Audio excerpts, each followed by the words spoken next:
Welcome to Module 1.1, The Origins of Scarcity Thinking. Understanding where limitation consciousness begins is the essential first step in your journey toward abundance. In this module, we're going to trace scarcity thinking back to its roots. Here's what we'll explore today. First, the three primary sources of scarcity programming, where these limiting beliefs actually come from. Second, how evolutionary biology shapes your financial fears in ways you've never realized. Third, when and how your personal scarcity patterns formed, often before you could even speak. And fourth, why awareness is the first step toward freedom, because you can't change what you can't see. So where does scarcity consciousness actually originate? There are three primary sources. First, evolutionary origins. Your brain was literally wired for survival during periods of actual scarcity. This isn't metaphorical, it's biological. Second, childhood imprinting. Between ages 0 and 7, you absorbed beliefs about resources without any filtering mechanism. Whatever your caregivers believed about money became your baseline reality. And third, cultural conditioning.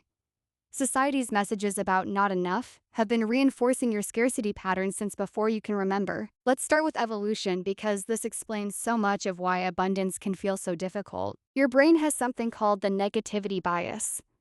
This means your brain evolved during periods of real scarcity when missing a threat could mean death. So threat detection was prioritized over opportunity recognition. Fear kept our ancestors alive. But here's the key insight. That same wiring that saved our ancestors' lives now limits yours. When your ancient brain sees a bank account balance, it doesn't think, I'm managing my resources. It thinks, is there enough? Am I safe? What's the threat? In the evolutionary past, real food scarcity meant a survival threat. Heightened threat detection was genuinely life-saving. Now, in our modern context, something fascinating happens.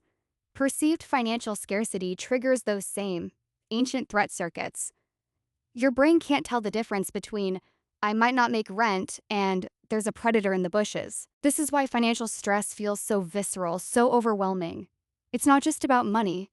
Your survival brain thinks your life is at stake. Now let's talk about childhood, because this is where your personal scarcity patterns were formed. Between ages 0 and 7, something profound happens. You absorb everything without a filter. When bills came, you felt your caregiver's anxiety. When money was discussed, you absorbed the tension. The result? Your nervous system learned what money means before you could consciously evaluate those lessons.